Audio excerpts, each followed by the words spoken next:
Okay. Good morning, all of you. कैसे आप सब Good लोग? morning, sir. Good morning. Good morning. Good morning, sir. Good morning, sir. Good morning. Good morning. Good morning, sir. Good morning, sir. Good morning. Good morning, sir. Very good morning. और चलिए, Sir, good morning. Good morning ji, good morning. Good morning, sir. Morning morning. आज के इस सुबह के जबरदस्त session में आप सबका हार्दिक स्वागत है। Good morning, sir. Good morning ji, good morning. Good आज की morning, sir. Good मीटिंग में morning. उपस्थित हमारे सभी सीनियर्स, हमारे सभी मेंटर्स, जो हमारे नए नए साथी हैं, हमारे जितने भी सुपरवाइजर, जितने भी हमारे एबीयूज हैं, उन सब का आज की मीटिंग में हार्दिक स्वागत है। अच्छा, थोड़ा सा जो है आज का जो टॉपिक है, हम जनरल टॉपिक पे जो बात करेंगे वो ये बात करेंगे कि हमको न्यूट्रिशन की जरूरत क्यों है ना। और एक चीज और है, थोड़ा सा आज के इस ट्रेनिंग सेशन में कितने लोग ऐसे हैं जो फर्स्ट टाइम है, आज फर्स्ट टाइम। थोड़ा सा जो है अपना एक मैसेज लिख करके या हैंड रेज करके आप बता सकते हैं कि जो एकदम नए हैं, जो फर्स्ट टाइम इस सेशन में है। चलिए चलिए, बहुत बहुत अच्छा, बहुत अच्छा। ठीक है। अक्सर क्या होता है ना, एक एक सवाल आता है, कि जब हम मार्केट में काम कर रहे होते हैं, हमारे सामने लोग न्यूट्रिशन को समझते तो हैं, लेकिन समझने के बाद में अगर उनको समझ में भी आ जाए तो एक बड़ा कॉमन सा सवाल उनके मन में कहीं घूमता रहता है। और घूमता क्या रहता है उनके मन में, उनको ये लगता है कि न्यूट्रिशन अगर हम ले रहे हैं और लगातार ले रहे हैं तो कहीं ऐसा तो नहीं कि ज्यादा लेने की वजह से हमको नुकसान कर जाए। ठीक है, हमको नहीं मिल पा रहा है, इसकी कमी की वजह से हम लगातार बीमार पड़ते चले जा रहे हैं। और हमें ये भी समझ में आ गया कि अगर न्यूट्रिशन हमने ले लिया तो वो हमारी बीमारी को दूर कर सकता है, हमें बीमार होने की तरफ जाने से बचा सकता है, अगर हमने इसको नियमित रूप से लेना शुरू कर दिया तो। लेकिन अगर हमने इसको लंबे समय तक लिया, 3 महीने लिया, 4 महीने लिया, 6 महीने लिया, या अगर हमको न्यूट्रिशन बहुत अच्छे से समझ में आ चुका है और हमने इसको अपनी दिनचर्या का हिस्सा जैसा बना लिया, एक भोजन की तरह, तो कहीं ऐसा तो नहीं कि ओवर होने की वजह से, बहुत ज्यादा होने की वजह से ये हमको नुकसान भी कर दे। ये बड़े कॉमन से एक चीजें हैं, बड़े फैक्टर हैं जो अक्सर हमारे मन में आते हैं या हमारे किसी भी अभियोग के मन में आते हैं, किसी भी नए बंदे के मन में आते हैं। अब सवाल ये होता है ना कि आखिर ऐसा सवाल मन में क्यों आया। जब जब हम हमारे पास जब दवाइयां नहीं है और न्यूट्रिशन कोई साइड इफेक्ट नहीं है, और सेम ये वही न्यूट्रिशन है जो हम अपने भोजन से रोज ले रहे हैं, जब वहां से नहीं मिल रहा तो यहां से ले रहे हैं, तो फिर ऐसा हमारे माइंड में क्यों आता है ना। उसका सीधा सा फैक्टर ये है ना कि अभी तक हमने जो भी चीजें खाई हैं सही होने के लिए, या अगर हम किसी बीमारी से उबरना चाह रहे हैं उसके लिए, हम हमारे पास में एक ही ऑप्शन था, वो था दवाइयाँ। दवाइयों की डोज होती है, ज्यादा खा नहीं सकते, लंबे समय तक खा नहीं सकते, और बाद में आपने उसको छोड़ना ही है। लंबे समय तक अगर आपने ज्यादा खा लिया तो वो भी कहीं ना कहीं साइड इफेक्ट ही पैदा कर रहा है। तो चूंकि हमको न्यूट्रिशन भी इस रूप में दिया जा रहा है कि जो दिखने में टैबलेट और कैप्सूल के रूप में है, इसलिए हम उसको भी सेम उसी तरह से दवाई की तरह ही कंपैरिजन करते हैं, और इसीलिए उसको देख करके हमारे मन में भी सेम वही सवाल पैदा होते हैं। अब आप सोच के देखो, जो चीजें आपको एक कैप्सूल के फॉर्म में, सिरप के फॉर्म में, एक टैबलेट के फॉर्म में दी जा रही हैं, न्यूट्रिशन की जो चीजें हैं आपको अगर इस फॉर्म में दी जा रही है तो आपकी सुविधा के लिए है। आप ये मान के चलिए कि अगर कोई हर्ब्स है ना, मान लीजिए, चलो छोड़ो, हम एक कॉमन प्रोडक्ट की बात करते हैं, कॉमन चीज की बात करते हैं, एक ओमेगा 3 की बात कर लेते हैं, एक एग्जाम्पल के तौर पे बात कर लेते हैं।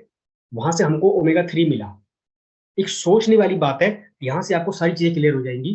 जैसे ओमेगा 3 हमको समझ में आ गया कि ओमेगा 3 हमारी जरूरत है, हमारे हार्ट की जरूरत है, कोलेस्ट्रॉल को रिड्यूस करने की जरूरत है, ब्रेन की जरूरत है, आंखों की जरूरत है, पैंक्रियास की जरूरत है, डायबिटीज को नॉर्मल लेके आने की जरूरत है, इंटरनल जो सूजन होती है, अंदरूनी सूजन होती है, उसको कवर करने की जरूरत है ना। बहुत सारी चीजों में इसकी जरूरत है ओमेगा 3 की। अब ये मान के चलो कि ठीक है, हमने उसको कैप्सूल फॉर्म में नहीं लेना है, एक दवाई के रूप में नहीं लेना है, जिस रूप में हमको इस समय दिख रहा है वो, हम इसको अगर प्राकृतिक अवस्था में ही लें तो क्या करना पड़ेगा? ओमेगा 3 कहाँ से मिलेगा? आपको मछली से मिलेगा, सैल्मन फिश से मिलेगा। और हम ये भी मान लेते हैं कि सैल्मन फिश जो है आपको सबसे हाई क्वालिटी की मिल गई, है ना, नेचुरल सोर्स से, आर्कटिक महासागर के आसपास आप रह रहे हो और वहीं से ही आपको जो है सबसे हाई क्वालिटी की मछली भी मिल गई, ठीक। लेकिन क्या यह संभव है कि आप सुबह या शाम और लगातार 6 महीने तक क्या आप उस सैल्मन फिश को आप अपने किचन में बना के खा सकते हो क्या? है ना, ये मेन मुद्दा है।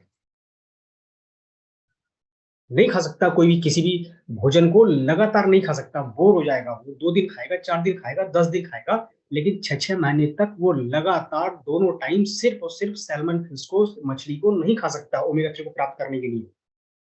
और जिस क्वांटिटी में चाहिए उस क्वांटिटी में तो वो खा भी नहीं पाएगा, है ना, क्योंकि आपको अगर ज्यादा क्वांटिटी चाहिए तो ज्यादा खाना पड़ेगा, इतना आप खा नहीं सकते, आपकी भी लिमिट है। तो इन सारी चीजों को, इस सारे परपंच को उन्होंने सॉल्व करने के लिए क्या कर दिया, उसके जो भी एक्सट्रैक्ट है, ओमेगा 3 है, उसको उन्होंने सिर्फ एक कैप्सूल के रूप में निकाल के रख दिया सारी क्वालिटी को। अब आप चाहे जो कुछ भी खाओ, आपके लिए बड़ा आसान हो जाता है कि सिर्फ उस कैप्सूल को लेना। अब उस कैप्सूल को आप 2 महीने, 4 महीने, 6 महीने नियमित रूप से भी ले सकते हो, आप कभी नहीं उबोगे उससे, और आपके शरीर को जितना कुछ चाहिए सब मिल जा रहा है। तो अगर न्यूट्रिशन आपको टैबलेट, कैप्सूल या सिरप के रूप में मिल रहा है ना, तो ये आपकी सहूलियत के लिए है।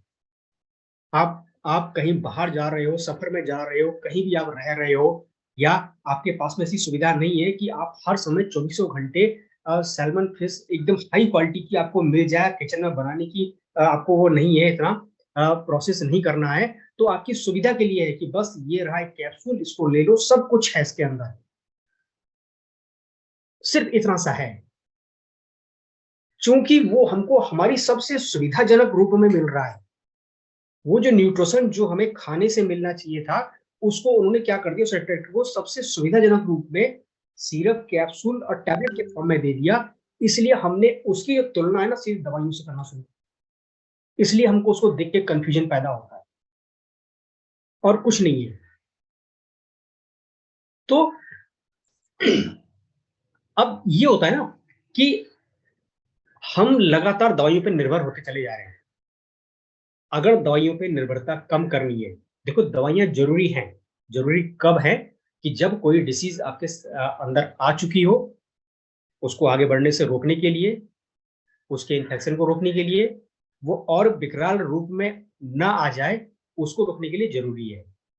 लेकिन जो उसकी जड़ है, जिस वजह से वो कमी पैदा हुई है, उसको भी तो सही करने के लिए कुछ ना कुछ देना पड़ेगा। जब आपने उसको नहीं दिया तभी तो दवाई की जरूरत पड़ी, और जब दवाई की जरूरत पड़ जाती है तो हम सिर्फ दवाइयों पर निर्भर होकर रह जाते हैं। हम जो उसका मूल है, जो उसका जड़ है, उस पर कभी भी काम नहीं करते। अगर उस पर काम करा होता तो आज इन दवाइयों की जरूरत ना पड़ी होती,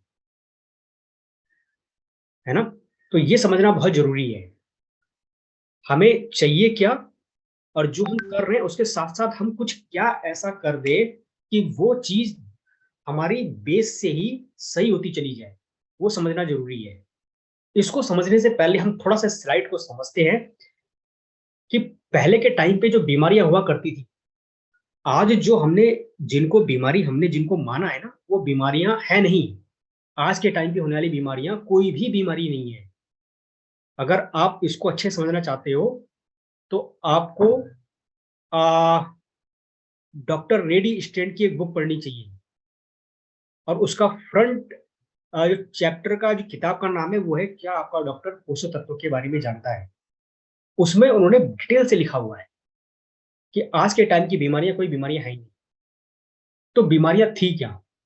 बीमारियां जो एक्चुअल जिनको हम बीमारी कह सकते हैं वो ये है पहले के समय में होने वाली बीमारियां, जैसे कि प्लेग हो गया, चेचक हो गया, मलेरिया हो गया, हैजा हो गया, टीबी हो गया, काली खांसी, चिकन पॉक्स, डिप्थीरिया। इस तरह की जो बीमारियां थी, ये इसको हम कहते हैं एक्चुअल बीमारी, क्योंकि इन सारी बीमारियों का कारण था या तो बैक्टीरिया या वायरस। मतलब अगर आपके शरीर में बैक्टीरिया गया या वायरस गया, तो वो जिस बीमारी का बैक्टीरिया या वायरस गया वो उस बीमारी को पैदा करेगा। इसलिए ये एक्चुअल बीमारियां थी ये। और जब ये बीमारियां थी ना, तो यहाँ पर ट्रीटमेंट भी उसी हिसाब से चलता था। अलग अलग तरह के एंटीबायोटिक अलग अलग तरह के बैक्टीरिया या वायरस को मारता है, और जब उसने उसको मारा, बैक्टीरिया शरीर में खत्म हुआ या वो वायरस शरीर में खत्म हुआ, और उससे संबंधित जो भी बीमारी पैदा हुई थी वो भी हमेशा के लिए खत्म हो गई। यानी कि वहां पर हम जो दवाइयां ले रहे थे ना, वो बैक्टीरिया वायरस को मारने के लिए ले रहे थे, और उससे उत्पन्न जो भी बीमारी थी वो खत्म। इसीलिए वहां पर ना इन बीमारियों का एक टाइम हुआ करता था, इन बीमारियों का एक कोर्स हुआ करता था। अब वो कोर्स क्या हुआ करता था? अगर किसी बीमारी का बैक्टीरिया वायरस अगर 10 दिन में मर रहा है, तो वहां पर 10 दिन का कोर्स हुआ करता है। किसी का 20 दिन में बैक्टीरिया वायरस मर रहा है, तो वहां पर दवाइयों का 20 दिन का कोर्स हुआ करता था। ट्यूबरक्लोसिस के केसेस में कम से कम 8 से 9 महीने तक दवाइयां खानी पड़ती हैं, टीबी की दवाइयां, क्योंकि उसका बैक्टीरिया वायरस सबसे लंबे समय में मरता है। तो सेम अलग अलग कैटेगरी के इन इसीलिए इनका टाइम हुआ करता था। और सबसे मजेदार बात क्या है ना, कि अक्सर आपने सुना होगा कि जब हम कभी किसी को न्यूट्रिशन बताते हैं, तो उनके माइंड में धड़ से ही सवाल आता है कि सर कितने दिन का कोर्स है ये। जब न्यूट्रिशन भी देते हैं ना, तो वहां पर एक सवाल क्या आता है कि सर कितने दिन का कोर्स करना पड़ेगा हमको इस न्यूट्रिशन का। क्यों ऐसा कहते हैं वो? क्योंकि उनके माइंड में ये फिगर फिट है जो पहले था दवाइयों के रूप में, कि इतने दिन का कोर्स कर लो, बीमारियां खत्म, बैक्टीरिया खत्म। और एक बार जब बैक्टीरिया वायरस खत्म, तो न तो बीमारी बची और न आपको जिंदगी भर दवाई खानी। अब आप हमेशा के लिए स्वस्थ हो गए, क्योंकि कारण तो बचा ही नहीं, कारण तो आपने खत्म कर दिया, तो बीमारी भी खत्म।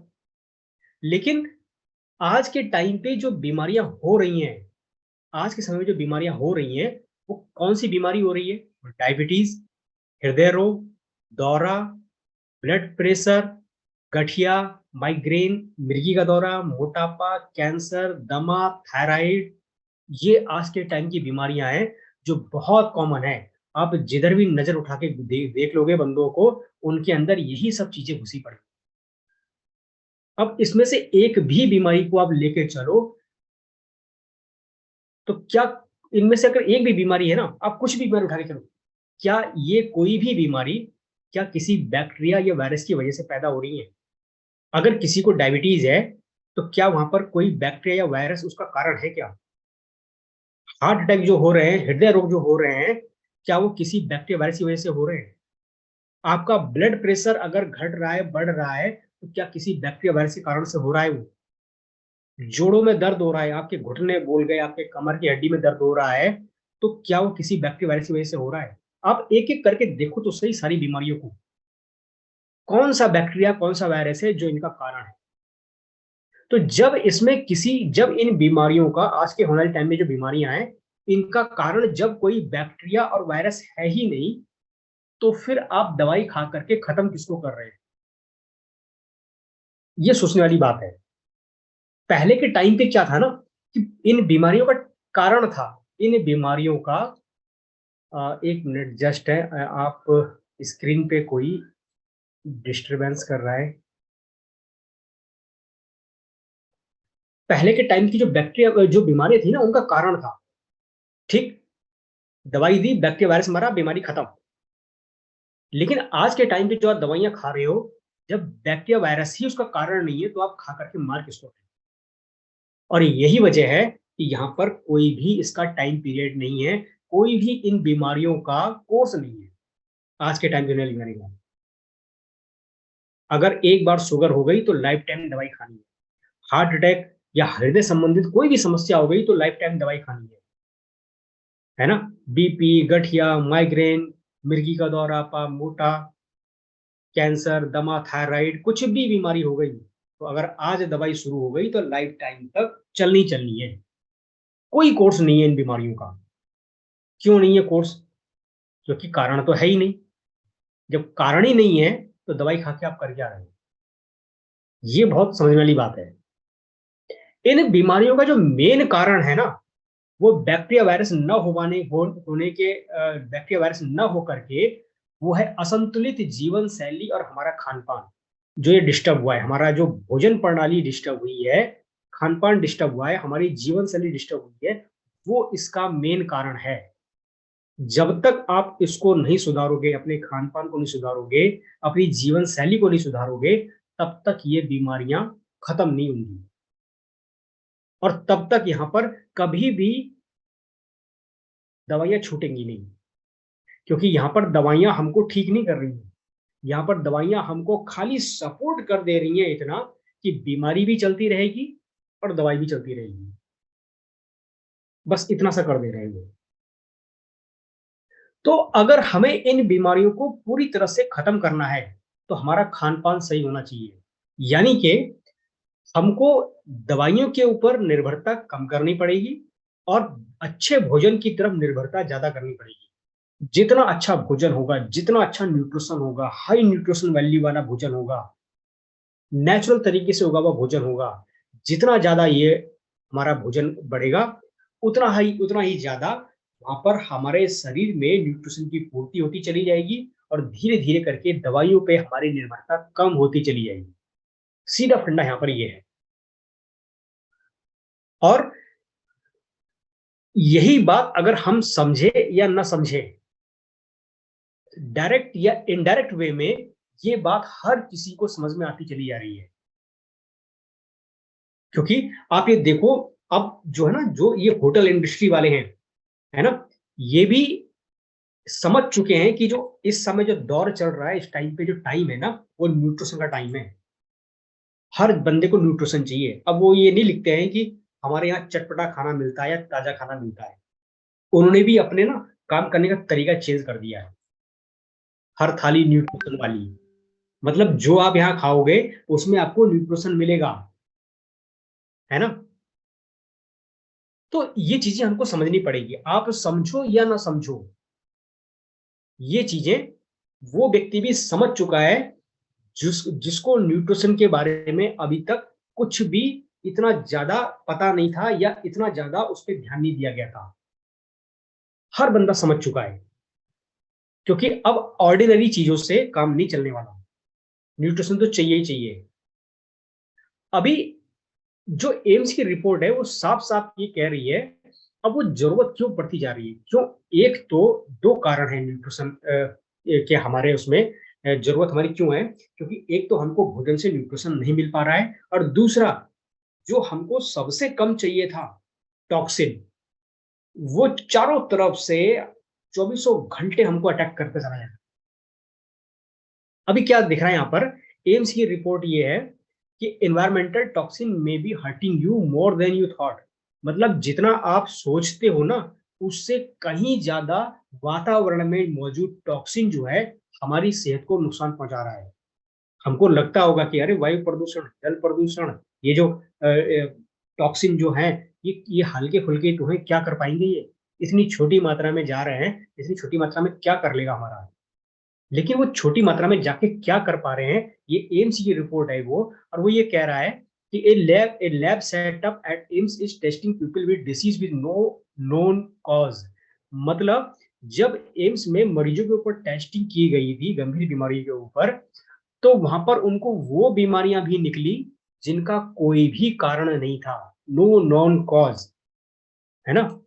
मतलब क्या है, मतलब क्या है, जैसे यहाँ पर इसका कारण था, इन बीमारियों का कारण था बैक्टीरिया वायरस, लेकिन जो बीमारियां इनने डिटेक्ट करी हैं उसमें कोई कारण ही नहीं था, ऐसा एक भी कारण नहीं था कि इसकी वजह से बीमारी हुई है। तो वहां पर यह था कि आखिर ये जो इस तरह की बीमारियां थी क्या, उसमें ये लिखाया गया, उसमें इन्हें ये डिटेक्ट करा था उसने अपनी रिपोर्ट में कि उनके ब्लड में, यूरिन में, उनके शरीर में हैवी मेटल बहुत ज्यादा पाए गए थे। जब ब्लड टेस्ट हुआ, यूरिन टेस्ट हुआ, तो वहां पर पाया गया था कि उनके शरीर में, उन बीमार व्यक्तियों के शरीर में जो हैवी मेटल थे बहुत ही ज्यादा हाई कंसेंट्रेशन में पाए गए थे, जिसकी वजह से उनको गंभीर बीमारियां होना शुरू हुई। अब वो हैवी टॉक्सिन कौन कौन से थे, जो हैवी मेटल जो थे, जो टॉक्सिन के रूप में अंदर गए थे, कौन कौन से थे? लेड हो गया, आर्सेनिक हो गया, क्रोमियम हो गया, फ्लोराइड हो गया, कैडमियम हो गया, ये सारे के सारे हैवी मेटल्स हैं। अभी आप कहोगे कि सर ये तो एनवायरमेंट से छोटी छोटी मात्रा में अगर जा भी रहा है तो क्या करें?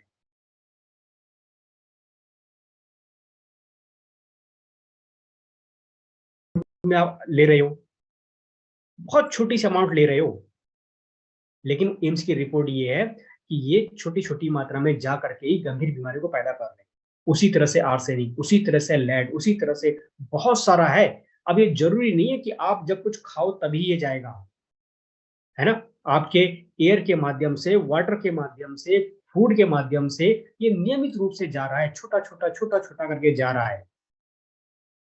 अभी कहां से आ रहा है? बात यह है कि अगर ये हमारे शरीर के अंदर गया, जो हमने खाया भी नहीं है, और इतने ज्यादा पॉल्यूशन वाला एनवायरमेंट हम रह भी नहीं रहे, तो फिर कहां से आ रहा है ये जा रहा है एयर के माध्यम से, वाटर के माध्यम से, जो फूड चेन है उसके माध्यम से इन्होंने इस डिसीज के, इन बीमारियों के रिस्क को बढ़ा दिया है।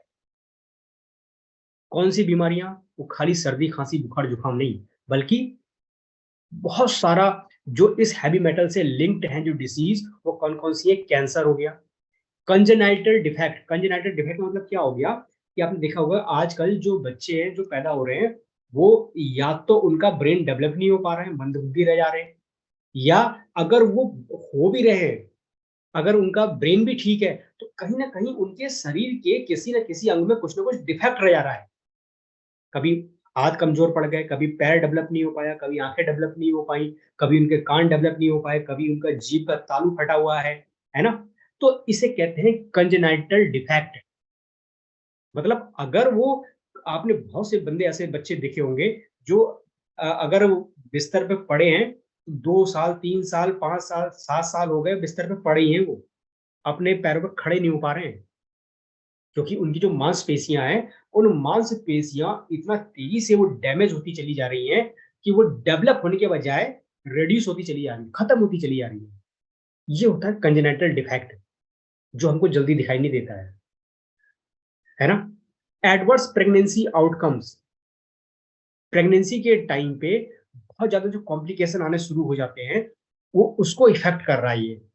क्रोनिक किडनी डिसीज, किडनी की बीमारी देखो कितनी तेजी से होती चली जा रही है। आप अक्सर जो है ना, आप जो किडनी वाले पेशेंट को देखो, बंदा कहीं ना कहीं क्रिएटिन बढ़ा हुआ है, यूरिक एसिड बढ़ा हुआ है, बहुत सारे कैल्शियम साल्ट उसमें निकल के आ रहे हैं, पथरी बहुत तेजी से बढ़ती चली आती है, बहुत होता चला जा रहा है ना? जो उसकी फिल्ट्रेशन रेट है वो लगातार कम होता चला जा रहा है। किडनी से संबंधित डिसीज बहुत ज्यादा बढ़ती चली गई है। कारण क्या है? यही हैवी मेटल, जिनको जिनको कहीं ना कहीं हमारे शरीर के ऑर्गन में जाके वो ट्रैप हो रहे हैं, फंस रहे हैं वो। मल्टीपल स्क्लेरोसिस, अब ये कौन सी बीमारी होगी? अक्सर आपने देखा होगा कि जब हम सुबह फ्रेश उठते हैं, एनर्जी के साथ में उठते हैं, शाम होते होते हम ऐसे पस्त पड़ जाते हैं, ऐसा लगता है कि खाना भी मत खाओ और सो जाओ, एनर्जी खत्म शरीर में।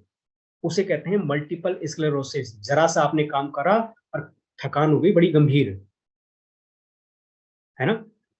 और ये अक्सर लगातार ये चीजें बढ़ती चली आ रही हैं। इस थकान को जनरली हम कभी कभी तो समस्या मानते ही नहीं है, हम सोचते हैं हमने ज्यादा काम कर लिया इसलिए थकान हो गई, लेकिन ये एक मल्टीपल स्क्लेरोसिस नामक बीमारी है ये, कि शाम होते होते एनर्जी आपके शरीर से पूरी तरह से खत्म। आप चाहे तीनों टाइम खा रहे हो, उससे उससे मतलब नहीं है, उसके खाने के बाद में भी आप थकान महसूस कर रहे हो, अर्थराइटिस, जोड़ों का दर्द, रीढ़ की हड्डी के हर कोने से लेकर के हमारे शरीर के हर जॉइंट्स तक जो दिक्कत पैदा हो रही है अर्थराइटिस, वो भी इसी का ही परिणाम है। कार्डियक डिसीज, हार्ट से संबंधित बीमारियां, इनफर्टिलिटी, प्रजनन क्षमता में कमी, बहुत तेजी से उभरता हुआ एक डिसीज है ये। एपिलेप्सी, मिर्गी के दौरे। क्यों? क्योंकि जो ब्रेन में जो हैवी मेटल इकट्ठा हो रहा है वो हमारे न्यूरोलॉजिकल जो विकास है उसको नहीं होने दे रहा है, न्यूरॉन्स के बीच में कनेक्टिविटी को ढंग से प्रॉपर नहीं होने दे रहा है। ये सब चीजें कहां से आ रही हैं? लगातार। इसीलिए कहा गया है कि जो एनवायरमेंटल टॉक्सिन है, जिसको आप बहुत छोटी चीज मान रहे हो, वो environmental toxin may be hurting you more than you thought. आपकी सोच से भी ज्यादा आपको लगातार डैमेज कर रहा है।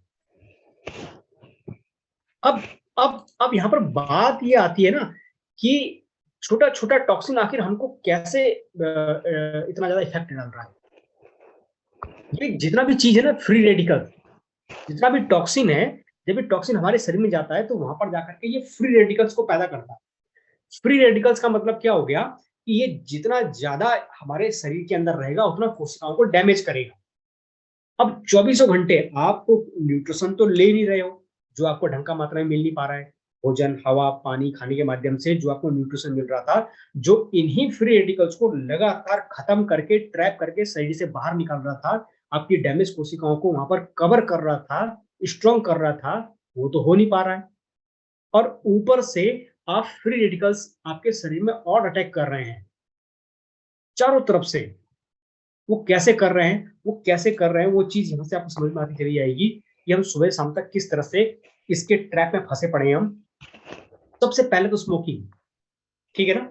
आप अगर आप सिगरेट आप पीते हो, आप ये देखो, अगर बस में बैठे हो या ट्रेन में बैठे हो, आप कहाँ कहीं भी अगर कोई भी अगर एक सिगरेट पी लेना, हमें पता नहीं कौन पी रहा है, लेकिन स्मेल इतनी तेजी से पूरे केबिन में फैलती है कि साफ मालूम पड़ जाता है किसने पिया है। अब सोचो, जो स्मोकिंग करते हैं ना, उनके फेफड़ों का क्या हाल होगा। फेफड़ों का मेन काम क्या है? आपके शरीर में जितने भी हार्मफुल गैसेस हैं, उन गैसेस को बाहर निकालना। मतलब जो कार्बन डाइऑक्साइड या अदर गैसें हैं वो शरीर से बाहर निकलेंगी और प्योर ऑक्सीजन आपके शरीर के अंदर जाएगी। ये उसका मेन काम है। और ये जितना भी इसका बैलेंस बना रहेगा उतना ही ज्यादा अच्छा रहेगा। लेकिन हम क्या कर रहे हैं स्मोकिंग के रूप में? एक तो शरीर से जो गैस निकाल रहे हैं वो निकाल ही रहे हैं कार्बन डाइऑक्साइड के रूप में सांस छोड़ते समय, और जब सांस ले रहे हैं तब भी स्मोकिंग के जरिए बहुत हैवी मात्रा में उसको और ज्यादा दे रहे हैं, तो जो हमारे शरीर को भरपूर मात्रा में डैमेज कर रहा है। और न सिर्फ डैमेज कर रहा है, बल्कि आसपास के जितने लोग हैं वो भी उसकी चपेट में आते चले जा रहे हैं। दूसरी चीज, यूवी रेज। जब आप बाहर धूप में निकलते हो ना, तो वहां पर ना यूवी रेज, अल्ट्रावायलेट रेज, इसकी भी बहुत तेजी से वहां पर हमारे शरीर को डैमेज करता है। ये धूप जरूरी है, लेकिन आज के टाइम पे जिस तरह से जो ओजोन परत वो लगातार डैमेज होती चली जा रही है, वो यूवी रेज को प्रोटेक्ट नहीं कर पा रही है। प्रकृति ने हमारे वायुमंडल में, हमारे चारों तरफ जो है ना, एक अल्ट्रावायलेट ओजोन की परत, उसने एक लेयर बना रखी है ओजोन की परत की, ताकि सूरज से निकलने वाली यूवी रेज को वहीं पर एब्जॉर्ब कर देता है, पृथ्वी तक नहीं पहुंचने देता है। तो जिस तरह से आजकल एक आधुनिक युग है, साइंस का युग है, हम लगातार डेवलप होते जा रहे हैं, अपनी सुविधाओं के लिए चीजों को डेवलप कर रहे हैं, लेकिन उस डेवलपमेंट से हो क्या रहा है कि वो ओजोन की परत लगातार डैमेज होती चली जा रही है। अब वो कैसे डैमेज हो रही है? जैसे जब आप यूज करते हो, जिसे कहते हैं कि एसी यूज करते हो, फ्रिज यूज करते हो, ऐसा कोई घर नहीं होगा शायद जहां एसी या फ्रिज यूज ना होता हो। लेकिन एसी या फ्रिज में जो एक सीएफसी यूज होता है, सीएफसी एक मटेरियल होता है, लिक्विड होता है, क्लोरोफ्लोरोकार्बन। उसी खासियत क्या होती है ना, उसका बॉइलिंग पॉइंट सबसे हाई होता है, क्योंकि एसी ने 24 घंटे चलना है, फ्रिज ने 24 घंटे चलना है। तो वहां पर 24 घंटे चलते हुए ये बहुत ज्यादा गर्म होकर खराब ना हो जाए, इसलिए यहाँ पर ना एक सीएफसी यूज करा जाता है। इसमें एक लिक्विड, उसका बॉइलिंग टेम्परेचर इतना गर्म होता है, इतना हाई होता है उसका बॉइलिंग टेम्परेचर, कि उसको कितना भी खौला दो, ज्यादा जल्दी गर्म नहीं होता, और हमारे उस चीजों को, हमारे उन इंस्ट्रूमेंट को ठंडा करके रखता है, बहुत ज्यादा हीट प्रोड्यूस नहीं होने देता है वहां पे। तो हमारे लिए तो अच्छा हो गया वो, लेकिन उससे निकलने वाला जो CFC है, क्लोरोफ्लोरोकार्बन, वो सीधे जब वायुमंडल में जाता है तो इसी ओजोन की लेयर को डैमेज करता है। दूसरी चीज, आज हर देश जो है ना, अंतरिक्ष पे पहुंचने की होड़ लगी पड़ी है। कोई सैटेलाइट लॉन्च कर रहा है, कोई कुछ लॉन्च कर रहा है, कोई कहीं कुछ कर रहा है। जहां एक एक होने चाहिए वहां 100, 200, 400, 600, हजार अलग अलग उपग्रह जो है लगातार लॉन्च करते चले जा रहे हैं। तो जब वो उपग्रह को वहां पर भेजते हैं तो क्या होता है, वहां पर उतने एरिया में ओजोन की लेयर डैमेज होती है। और इसी चीज को कंट्रोल करने के लिए विश्व के जो बड़े बड़े जो देश हैं, वो सिर्फ इसी बात पे चिंतित है कि हमारा इसी प्रक्षेपण की वजह से, हम जो लगातार सैटेलाइट को लॉन्च करते हैं, उनकी वजह से ओजोन के लिए डैमेज हो रही है। उसको हम कैसे कवर करें, उस पर इनका मंथन चलता रहता है। तो यहां से जो लगातार रेज आ रही है ना, वो क्या कर रही है, उस रेज को इफेक्टिव तरीके से नहीं रोक पा रही है, जो लगातार हमारे शरीर में टॉक्सिन पैदा कर रहा है। एयर पॉल्यूशन आप देखो, हमारा जो कोई भी सिटी है, आप कोई भी पेपर उठा के देख लो, रोज निकलता है कि आज यहाँ पर इस सिटी में एयर पोल्यूशन ज्यादा हो गया है, ये सिटी गैस चैम्बर बन चुकी है। 24 घंटे हम गैस के उसमें प्रभाव में है, एयर पोल्यूशन के प्रभाव में है, जो हमारे शरीर को लगातार डैमेज कर रहा है। जहां पहले इतना एयर पोल्यूशन नहीं था, आज हम उसी गैस चैम्बर की तरफ बने हुए हैं, बैठे हुए हैं उसमें हम। दूसरी चीज, अगर आप बहुत ज्यादा एयर पोल्यूशन वाली सिटी में आप नहीं हो, तब भी आप एयर पोल्यूशन के संपर्क में हो। कैसे? क्योंकि जब आप सोते हो ना, मच्छर ना काटे, आप गुड नाइट कॉइल लगा के सो रहे हो, आप लिक्विड लगा के वहां पर सो रहे हो। अब सोचो, जब वो गुड नाइट कॉइल जो एक मच्छर को वहां पर खत्म कर दे रहा है, आने नहीं दे रहा है, उस एयर में आप रात भर सांस ले रहे हो, आपकी एक एक कोशिका किस तरह से डैमेज हो रही होगी, इसका आप अंदाज भी नहीं लगा सकते आप। तो ये बहुत सारी चीजें हैं, हम इस एयर पोल्यूशन के संपर्क में, ये हमारी दिनचर्या बन चुकी है, और इस हद तक बन चुकी है कि हमको वो पोल्यूशन लगता ही नहीं है। आप किसी भी जब बीमार पड़ते हो, दवाइयों पे, एलोपैथी दवाइयों पर निर्भर होकर रह जाते हो, खाते रहते हो, है ना। वो दवाइयां क्या कर रही है, वो दवाइयां हमारे शरीर के अंदर जाके हार्मोनल चेंजेस कर रही है, केमिकल चेंजेस कर रही है, बायोलॉजिकल चेंजेस कर रही है, बीमारी को ठीक तो कर रही है, लेकिन साइड इफेक्ट के रूप में हमारे शरीर के केमिकल, बायोलॉजिकल और हार्मोनल चेंजेस कर रही है, जिसकी वजह से हमारे शरीर का जो मैकेनिज्म है वो डिस्टर्बेंस हो रहा है। एक जगह इफेक्ट हो रहा है तो 50 जगह साइड इफेक्ट भी हो रहा है, लगातार शरीर को डैमेज कर रहा है फ्री रेडिकल्स के रूप में। इंटरनल मैकेनिज्म, क्योंकि जब दवाइयां खाओगे तो आप क्या होगा, वहां पर बहुत सारा हमारे शरीर का इंटरनल मैकेनिज्म चेंज होता चला जाएगा, काम करने की जो प्रणाली है कहीं ना कहीं डिस्टर्बेंस होगी। इसके भी हम लगातार संपर्क में हैं। रेडिएशन, अभी आप देखो, आप अगर किसी भी जगह बैठे हो, आप ये नहीं कह सकते हो कि आप रेडिएशन के संपर्क में नहीं हो। पहले 2G, फिर 3G, 4G, 5G, लगातार फ्रीक्वेंसी बढ़ रही है। अब आपको भले ही चीज दिखाई ना दे रही हो रेडिएशन, लेकिन आप संपर्क में हो 24 घंटे, क्योंकि जब तक आपके मोबाइल में सिग्नल नहीं है, तब तक आपको पता नहीं चलेगा कि रेडिएशन कितना है। आप मोबाइल को अलग अलग जगह कोने पर रखो, वहां पता चलेगा कि यहाँ पर रेडिएशन कम है कि यहाँ पर रेडिएशन ज्यादा है, उसके सिग्नल की इंटेंसिटी से पता चलता है। तो अगर आपके हाथ में मोबाइल नहीं है, इसका मतलब ये नहीं कि आप रेडिएशन संपर्क में नहीं है। 24 घंटे हो, आप हर कोने पे हो, जो लगातार हमारे शरीर में क्या कर रहा है, हमारी कोशिकाओं को डैमेज कर रहा है, जो हमारे शरीर में फ्री रेडिकल्स को बढ़ाने की मदद कर रहा है। पेस्टिसाइड, जितना कुछ भी खा रहे हो आप खेतों से उगा हुआ, बिना पेस्टिसाइड के कुछ उग नहीं रहा है, मजबूरी है उनकी डालना, लगातार शरीर को डैमेज कर रहा है। बर्गर, एक ऐसी चीज, बर्गर एक खाली सिंपल लिख दिया गया बर्गर, लेकिन जितना भी फास्ट फूड आते हैं ना, वो सब इसी कैटेगरी के आते हैं। Pizza, chowmein, burger, cold drink वगैरह, ये सब चीजें जिसे हम कहते हैं फास्ट फूड, ऐसा फूड जिसमें कोई जीवन नहीं है। और ये सबसे उत्तम आहार है हमारे शरीर के बैड बैक्टीरिया का। अगर आपको अपने शरीर में बैड बैक्टीरिया ज्यादा बढ़ाने हो, आप फास्ट फूड खाना शुरू कर दो। वो फास्ट फूड सबसे उत्तम आहार है उनके लिए, इस पे डिपेंडेंसी ज्यादा बढ़ गई है हमारी। तो कहने का मतलब ये है ना कि चारों तरफ से हम सुबह से लेकर के शाम तक इस छोटी छोटी मात्रा में जो लगातार टॉक्सिन अपने अंदर शरीर के अंदर ले रहे हैं ना, वो इतना ज्यादा हो रहा है, इतना ज्यादा हो रहा है कि हमारे शरीर को डैमेज करता चला जा रहा है। और ये हमारी दैनिक दिनचर्या का इस तरह का अभिन्न अंग बन चुका है कि ये टॉक्सिन हमको टॉक्सिन लगता ही नहीं है, हमें एक नॉर्मल लगता ही है। और इन सब चीजों से जो बचाव करके रखता है हमारा शरीर, जिन चीजों से, इनसे बचने के लिए हमारे शरीर को जो एक्चुअल चीज चाहिए था, न्यूट्रिशन, ताकि इन सारे फ्री रेडिकल से लड़ सके, इनके जरिए उत्पन्न होने वाले फ्री रेडिकल से लड़ सके, उसके लिए चाहिए हमें न्यूट्रिशन, जो हम लगातार दे ही नहीं रहे हैं। और अगर दे भी रहे हैं तो उस मात्रा में दे ही नहीं पा रहे हैं। जब दे नहीं पा रहे हैं तो फिर क्या हो रहा है, एक एक टाइम के बाद में अचानक किसी न किसी बीमारी के चपेट में हम आना शुरू हो जाते हैं। क्योंकि हमारे शरीर में जो टॉक्सिन है ना, वो इन्हीं 3 जगह से एंटर हो रहा है, या तो फेफड़े के जरिए, सांस के रूप में, एयर के रूप में, स्किन से एंटर हो रहा है, हमारे इंटेस्टाइन, आंतों से एंटर हो रहा है हमारे शरीर के अंदर। क्योंकि आप कुछ न कुछ वातावरण के कांटेक्ट में रहोगे, कुछ न कुछ खाओगे, पियोगे, सांस लोगे, चलोगे, फिरोगे, तो सीधी सी बात है, टॉक्सिन तो जाएगा ही जाएगा, आप उसको रोक नहीं सकते। और उसको जो निकालने का जो तरीका है ना, निकालने की जगह, वो भी यही है, फेफड़े के जरिए ही वो टॉक्सिन बाहर निकलेगा, स्किन के जरिए ही वो टॉक्सिन बाहर निकलेगा, किडनी के जरिए ही वो टॉक्सिन शरीर से बाहर निकलेगा, आंतों के जरिए ही वो टॉक्सिन बाहर निकलेगा।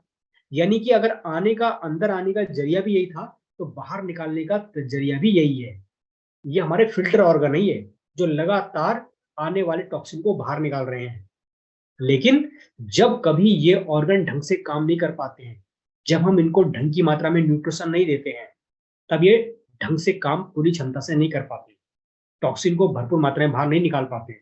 दूसरी चीज, जो टॉक्सिन हमारे शरीर में एक लिमिटेड रूप में जाने चाहिए थे, वो हमारे इसी दिनचर्या की वजह से बहुत विकट रूप में और व्यापक रूप में जब हमारे शरीर के अंदर जाते हैं, तो इन ऑर्गन की क्षमता इतनी नहीं हो पाती है कि उस रूप में पूरी तरह से उसको निकाल सके। तब क्या होता है, वो टॉक्सिन छोटी छोटी मात्रा में कहीं तो स्टोर होगा, वो शरीर में स्टोर होगा। अभी जब शरीर में स्टोर होगा ना, तो हमारा शरीर वहां पर क्या बोलता है कि भाई अब मैं इसको पूरे शरीर में, इस टॉक्सिन को ले लेके कहां तक घूमता रहूं पूरे शरीर में, इसको अभी एक जगह दे दो इकट्ठा, है ना। जैसे आपका जो घर है, कितना भी अच्छा घर क्यों ना हो, लेकिन वहां पर जो आपका स्टोरेज वाला एरिया होता है, जो स्टोर रूम होता है ना, सारा कबाड़ आप उसमें रखते हो कोने में, ताकि और कहीं कूड़ा ना दिखे, कबाड़ा ना दिखे, बस स्टोर रूम में उल्टा सीधा भर दिया। तो सेम ऐसे ही होता है, शरीर भी क्या बोलता है कि मैं इस सारे टॉक्सिन जो शरीर में आ चुके हैं, रह चुके हैं, बाहर निकल नहीं पा रहे हैं, इसको मैं कहां पूरे शरीर में ले लेके घूमता रहूं मैं, इसको एक एरिया दे दो रहने का, कि वहां अलग पड़ा रहेगा। तो शरीर उसको कहां स्टोर करता है, या तो वो लिवर में स्टोर करेगा, भाई जिसके लिवर में स्टोर कर दिया, उसको लिवर से संबंधित बीमारी आनी शुरू हो गई। जिसके ज्वाइंट में स्टोर करना शुरू कर दिया शरीर ने, तो उसके जोड़ों की दर्द की बीमारी शुरू हो गई। जिसके बोन मैरो में स्टोर करना शुरू कर दिया, उसके शरीर में खून नहीं बन पा रहा है। जिसकी मांसपेशी में स्टोर होना शुरू हो गया टॉक्सिन, तो वो गंभीर थकान, बीमार और जल्दी थकने वाला बंदा हो गया, मांसपेशी कमजोर होती चली आ रही है उसकी। और जिसके ब्लड में स्टोर करना शुरू कर दिया जिस व्यक्ति के, तो ब्लड से संबंधित बीमारियां, जैसे कि कोलेस्ट्रॉल हो गया, हार्ट की बीमारियां, ब्लड फ्लो की बीमारियां, मिर्गी के दौरे, माइग्रेन की समस्या, है ना, बीपी की समस्या, ये सब आना शुरू हो गया। यानी कि हर व्यक्ति के शरीर में, उसके शरीर ने जिस जिस ऑर्गन में उस टॉक्सिन को इकट्ठा करने की जगह दे दी, उसको उससे संबंधित बीमारियां बड़ी तेजी से होना शुरू हुई, क्योंकि टॉक्सिन तो स्टोर होगा। अब आप ये देखो कि आपके शरीर में किस जगह ये टॉक्सिन स्टोर हो रहा है। और यही कारण है कि जो बीमारियां पहले एक 50, 60, 70 साल के बाद शुरू हुआ करती थी, क्योंकि इन ऑर्गन की जो क्षमता थी ना, वो कब कम होती थी, बुढ़ापे में कम होती थी। जब बुढ़ापे में कम होती थी, टॉक्सिन निकला नहीं, तब बुढ़ापे में इन ऑर्गन में जाकर के वो स्टोर होना शुरू हो गया, बीमारी ठीक हो गई। लेकिन आज आप देखो, यंग एज में ही ये फिल्टर ऑर्गन ढंग से काम नहीं कर पा रहे हैं, टॉक्सिन कहां हो रहा है, इन्हीं ऑर्गन में जाके जमा हो रहा है, यंग एज में हो रहा है। आप 10 साल, 15 साल, 20 साल के बच्चों को आप ले लो, है ना, जिस एज में होना नहीं चाहिए था उसी एज में यही सारा टॉक्सिन इकट्ठा हो करके उनको बीमारी पैदा कर रहा है। तो बात यही चीज है कि अब ये जो टॉक्सिन इकट्ठा हो रहा है ना, अब वो क्या कर रहा है हमारे शरीर में, मैल न्यूट्रिशन यानी कि कुपोषण पैदा कर रहा है। मैल न्यूट्रिशन, क्योंकि टॉक्सिन ज्यादा इकट्ठा हो रहा है, न्यूट्रिशन आप दे नहीं रहे हो, तो क्या हो गया, कुपोषण। कुपोषण की परिभाषा आज एकदम बदल चुकी है। पहले कुपोषण किसको माना जाता था, एक ऐसे व्यक्ति को या ऐसे बच्चे को कुपोषित माना जाता था जो एकदम इसकी हालत ऐसी हो, देखने से ही लगे कि हाँ इसको कुछ नहीं मिल रहा है। लेकिन आज जो है ना, कुपोषण का एक रूप चेंज हो चुका है। आप बाहर से ना बहुत चमकदार लग रहे हो, आप बाहर से बहुत स्वस्थ लग रहे हो, मोटे ताजे लग रहे हो, हेल्दी लग रहे हो, लेकिन आपके जो अंदर के जो ऑर्गन है ना, अंदर के ये जो ऑर्गन है, फेफड़े, स्किन, किडनी, लीवर, है ना, आपके ब्लड, ज्वाइंट्स, आपकी आंतें, उनकी हालत ऐसी हो रखी है। आपके जो छोटे छोटे ऑर्गन है ना, वो कुपोषित हो चुके हैं, पूरी मात्रा में काम नहीं कर पा रहे हैं, पूरी पावर से काम नहीं कर पा रहे हैं, क्योंकि न्यूट्रिशन की कमी की वजह से आपने हालत उनकी ये कर दी। यही तो वजह है जो जो जो पहले जो 100 साल की जो एक एवरेज आयु हुआ करती थी, आज 60-70 साल पे आके अटक गई है। क्योंकि ऐसी हालत में आपके ऑर्गन कब तक काम करेंगे और किस क्षमता से काम करेंगे। और इसी बात को बार बार हमारे सामने ये रिपोर्टें आती रहती हैं कि थाली में पोषक तत्वों की कमी, छिपी भूख से लड़ रहा भारत। एक भूख तो वो है जो साफ दिखाई दे रही है कि इसको कुछ नहीं मिला, लेकिन एक भूख है जिसे कहा गया है छिपी भूख। छिपी भूख का मतलब जो हमारे छोटे छोटे जो ऑर्गन है, फिल्टर ऑर्गन है, इनको न्यूट्रिशन नहीं मिल पा रहा है। क्योंकि इनकी जो भूख है ना, वो पोषक तत्वों की भूख है। उनको मतलब नहीं है आप क्या खा रहे हो, उनको मतलब ये है कि जो खा रहे हो उसमें से आपको पोषण कितना मिल रहा है, उसमें से उस ऑर्गन को पोषण कितना मिल रहा है। इसीलिए क्या लिखा है कि थाली में पोषक तत्वों की कमी, छिपी भूख से लड़ रहा भारत। तो ऐसे टाइम पे आपका, और यही चीज जो है ना, एक जो जर्मनी की रिपोर्ट है वो क्या बोलती है कि 1965 में जिस समय हमारे खान पान में बड़ा ड्रास्टिकली जो चेंजेस हुआ था, अब वो चेंजेस क्या हुआ था ना, उस टाइम पे जब प्रोसेस्ड फूड का चलन ज्यादा हुआ, जो पैक्ड फूड का चलन ज्यादा हुआ, वो चलन ज्यादा क्यों हुआ, ताकि जो व्यक्ति की जो भागदौड़ वाली लाइफ थी ना, उसमें उसको कुछ सहूलियत मिल सके, उसके लिए हर चीजें रेडीमेड आना शुरू हो गई।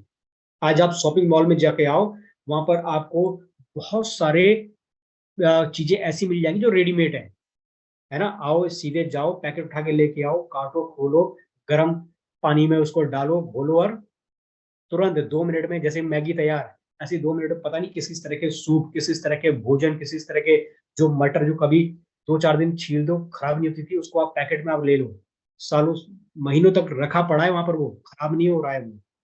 तो इस तरह से हमने जब लगातार अपने खाने को प्रोसेस्ड फूड के रूप में कन्वर्ट करा, और इस पे जब चलन ज्यादा चला, तब उस टाइम पे तो बड़ा अच्छा लगा था कि हमको हर चीज बड़ी आसानी से मिल जा रही है।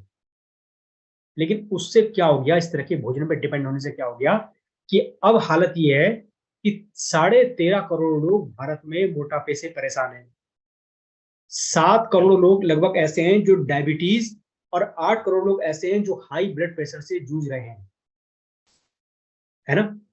बहुत तेजी से हार्ट की समस्या बढ़ती चली जा रही है, कैंसर की समस्या बढ़ती चली जा रही है, इनफर्टिलिटी की समस्या बढ़ती चली जा रही है।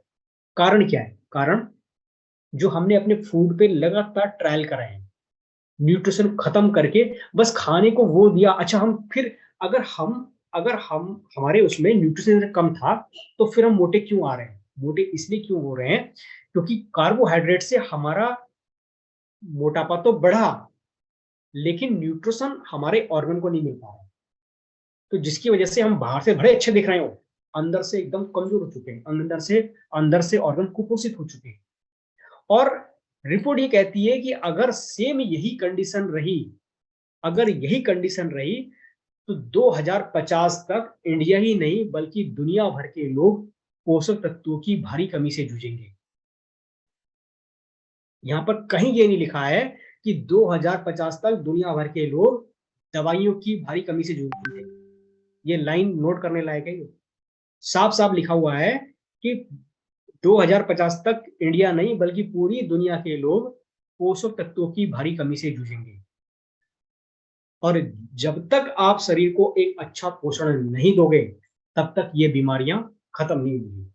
तब तक दवाई भी चलती रहेगी, लाइफ भी चलती रहेगी और उसी सहारे पे लाइफ कटती रहेगी। इसीलिए कहा गया है कि हमको जो है ना, जो दवाइयां आपकी चल रही हैं वो ठीक है, वो आप चलाते रहो, लेकिन कुछ तो ऐसा दो, कुछ तो शरीर को कुछ ऐसा पोषण दो जो आपके ऑर्गन को सपोर्ट कर सके, उसको फिर से कुछ हेल्प कर सके, ताकि आपके ऑर्गन मजबूत हो सके, ताकि आपका जो एक लाइफ स्टाइल है ना, वो लाइफ स्टाइल थोड़ा सुधर सके। मेन चीज वो है। और ऐसे टाइम पे आप सीधी सी बात ये मान के चलो कि जो लोग पोषक तत्वों के फील्ड में हैं, है ना, उनको उनका उनका क्या एक वैल्यू होने वाली है, क्या उनको मिलने वाला है। एक पोषक तत्व रूप में समझो कि क्या मिल गया उनको, ये समझने वाली बात है। अब जो पोषक तत्व है ना, वो सीधी सी बातें खाने से तो पूरे नहीं होंगे। जो जिस तरह से लगातार ये पेस्टिसाइड, यूरिया खाद, कीटनाशक और जो हाइब्रिड फसलें आई हैं और ऊपर से जीएम फसलें जो आई हैं, इन फसलों से पोषक तत्वों की पूर्ति तो नहीं होने वाली है। तो सीधी सी बात है, हमें अपने शरीर में कुछ सप्लीमेंट तो देने पड़ेंगे अपने शरीर। सप्लीमेंट का मतलब क्या हो गया? इनको सप्लीमेंट क्यों बोला गया? सप्लीमेंट का मतलब कुछ वो चीजें जो हमें भोजन से सप्लाई नहीं हो पा रही हैं, उसको हमने अलग से सप्लाई करना शुरू कर दिया शरीर को न्यूट्रिशन के रूप में। इसलिए इनको फूड सप्लीमेंट कहा जाता है ना, सप्लीमेंट्री प्रोडक्ट कहा जाता है। तो हर ऑर्गन की डाइट अलग है, हर ऑर्गन को अलग अलग तरह के जब आप पोषण देते हो तो अलग अलग तरह के हमारे ऑर्गन मजबूत होते हैं, थोड़ा सपोर्ट मिलता है उनको। स्किन केयर के रूप में आप लगातार, बहुत बड़ा सेगमेंट है मार्केट का स्किन केयर रूप में, जो आप लगातार केमिकल देते चले जा रहे हो, है ना, जो कहीं ना कहीं हमारी स्किन की लेयर के अंदर जा करके और वहां पर सीधे सीधे हैवी मेटल्स के रूप में सेटल होता रहता है। आप उनसे बच सकते हो। कुछ स्किन केयर, कुछ पर्सनल केयर, कुछ आपके शरीर के न्यूट्रिशन, कुछ डिटॉक्सिफिकेशन चीजें होती हैं। वो सारी चीजें जब हम कुछ एक्स्ट्रा रूप में हम देंगे तब जाकर के इन चीजों को सपोर्ट मिल पाता है, तब हमारे शरीर को ऑर्गन को सपोर्टिव चीज मिल पाती है।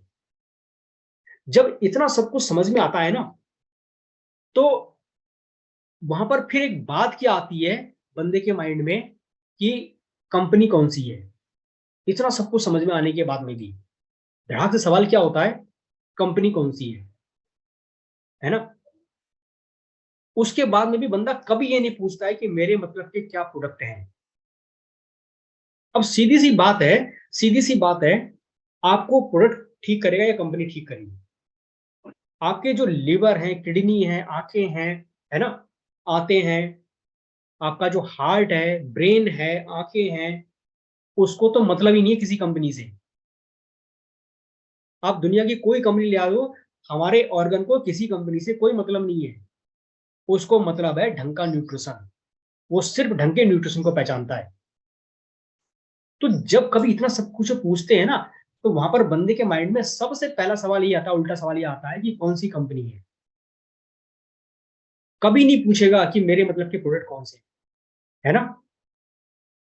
और लेकिन जब वही व्यक्ति जब कभी बीमार होकर के हॉस्पिटल जाता है ना, तो वहां पर क्या बोलता है? तो डॉक्टर साहब सबसे अच्छी दवाई लिखना।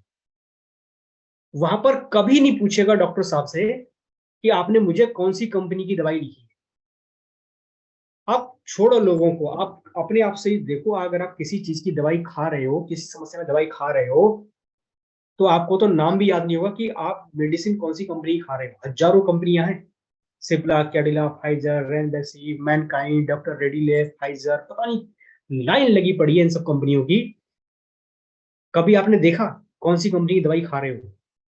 मतलब ही नहीं है। आपको सिर्फ इतना मतलब है कि मुझे सबसे अच्छी दवाई चाहिए। लेकिन जब न्यूट्रिशन की बात आती है ना, वहां पर बिल्कुल उल्टा सवाल होता है। वहां पर पूछते ही नहीं है कि हमें सबसे अच्छा न्यूट्रिशन दे दो, वहां पर सबसे पहला सवाल आता है कौन सी कंपनी है। जब तक ये मेंटलिटी चेंज नहीं होगी ना, तब तक कुछ नहीं हो पाएगा, कुछ नहीं हो सकता फिर आपका, है ना। और अगर ये चीजें भी समझ में आ जाए तो धड़ाक से अगला स्टेप क्या आता है बंदे का, अच्छा तो ये जोड़ने वाली कंपनी है। सबसे सबसे तगड़ा सवाल आता है ये कि जोड़ने वाली कंपनी है। लेकिन सोच के देखो कि जब अगर आप एलोपैथिक मेडिसिन भी खा रहे हो, अंग्रेजी दवाइयां भी खा रहे हो आप, तो क्या वहां पर आपको जोड़ा नहीं जा रहा है। आप किसी भी हॉस्पिटल में आप ट्रीटमेंट कराने जाते हो, वहां पर आप बाहर की दवाइयां लेके देख लो, अब जरा मिलेंगी नहीं आपको। हर हॉस्पिटल की अपनी फार्मेसी है और जो चीज लिखी जा रही है वहीं पर मिलेगा, बाहर मिलेगा ही नहीं। तो क्या यहां पर आपको नहीं जोड़ा जा रहा है। फिर यहां पर आपका सवाल क्यों नहीं आता है। मार्केट में जाओ, हर गली में आपको हजारों मेडिकल स्टोर मिल जाएंगे, लेकिन कुछ खास चीजें खास जगह ही क्यों मिलती है ना। वहां पर ये चीजें क्यों नहीं आती है आपके माइंड में कि जोड़ने वाली कंपनी है। जुड़ तो आप वहां भी रहे हो। और बहुत से लोग ऐसे हैं ना, जिनको न तो डॉक्टर से मतलब है, न ट्रीटमेंट से मतलब है, वो अपने आप ही जुड़े हुए हैं फार्मास्यूटिकल इंडस्ट्री से। कि दर्द हो गया तो मुझे सिर्फ हरी पन्ने वाली दवाई लानी है, या दर्द हो गया तो मुझे सिर्फ लाल पन्नी वाली जो दवाई होती है बस वही मेरे को असर करती है। बहुत बड़ी पॉपुलेशन ऐसी है जो इनसे जुड़ी हुई है। इस कंपनी का कौन सा नाम है उसको वो भी पता नहीं है, इसमें क्या है उसमें वो भी पता नहीं है। उसको सिर्फ इतना पता है कि जो हरे पत्ते में आती है दर्द कम कर देती है, मेरे को लाल पत्ते वाली सूट करती है। और एक इतना बड़ा ये कॉम्प्लिकेटेड मार्केट है ना, कि अब इसी पब्लिक की इसी मेंटलिटी को समझते हुए जो फार्मास्यूटिकल इंडस्ट्री है, उन्होंने कलर कॉम्बिनेशन निकाल रखे हैं, अलग अलग तरह के कलर, है ना। उनको पता है वहां पर पब्लिक इतना ज्यादा नहीं पड़ती है, वो कलर पे ज्यादा ध्यान देती है, इसलिए उन्होंने कलर कॉम्बिनेशन के हिसाब से उनको किया हुआ, डिजाइन किया हुआ है। यहां भी तो आप जुड़े पड़े हो। तो समझने वाली मेन बात यहां पर ये है, ठीक। अगर कोई बंदा जो बीपी है ना, ब्लड प्रेशर की समस्या है, वो लाइफ टाइम कुछ ना कुछ दवाइयां ले रहा है, वो वहां पर भी वो किसी न किसी कंपनी से जुड़ा हुआ है। बहुत सारी कंपनियां हैं जो ब्लड प्रेशर की दवाइयां बनाती हैं, लेकिन वहां पर हो क्या रहा है, अगर आप उस व्यक्ति को किसी दूसरी कंपनी का साल्ट दे दो या दूसरा ब्रांड कोई दे दो, वो उसको लेता ही नहीं है। वो जिस कंपनी से जुड़ा हुआ है वो उसी की दवाई खाएगा। शुगर वाला पेशेंट जिस चीज की खा रहा है, जिस कंपनी से जुड़ा हुआ है, बस वो उसी कंपनी की दवाई खाएगा। जबकि बहुत सारी दवाइयां हैं, बहुत सारी अलग अलग ब्रांड हैं जो सेम साल्ट दे रहे हैं, लेकिन नहीं, मतलब ही नहीं है। वहां भी तो आप जुड़े हुए हो। घुटनों के दर्द में आप कहीं ना कहीं वहां भी जुड़े हुए हो, आपको पता है मुझे सिर्फ यही खाना है, जबकि कंपनियां तो बहुत सारी हैं, है ना। लेकिन कभी यहाँ ये इस तरह की गलत मानसिकता वाली जो बात है वहां पर कभी नहीं आती है। तो वहां पर ना आप सोच के देखो कि जब आप जुड़ तो रहे हो, लेकिन आपको मिल क्या रहा है, ठीक। आपको मिल क्या रहा है, आपको तुरंत का आराम तो मिल गया, लेकिन क्या ये दवाइयां आपके ऑर्गन को मजबूत कर रही हैं, आपको राहत तो दिला दे रही हैं। ठीक है, आपको सपोर्ट कर दिया उन्होंने, थोड़ा आराम दिला दिया, लेकिन खाते खाते क्या दवाइयां छूट रही हैं। क्या आपका ऑर्गन मजबूत हो रहा है, क्या आपको साइड इफेक्ट नहीं हो रहा है। और अगर इनका जवाब आपके पास में कुछ भी नहीं है ना, तो कुछ आपको अलग करना पड़ेगा। इन सारे चीजों के साथ, इन सारे ट्रीटमेंट के साथ, इन सारी दवाइयों के साथ साथ आपको कुछ पोषण भी लेना पड़ेगा, कुछ न्यूट्रिशन सप्लीमेंट भी लेने पड़ेंगे। और वो न्यूट्रिशन सप्लीमेंट जब आप लेने पड़ेंगे ना, तो वो क्या करता है, आपके ऑर्गन को मजबूत करता है। जब आपके ऑर्गन को मजबूत करेगा, तब वहां पर क्या होगा, हमारे धीरे धीरे वो ऑर्गन सपोर्ट करेंगे।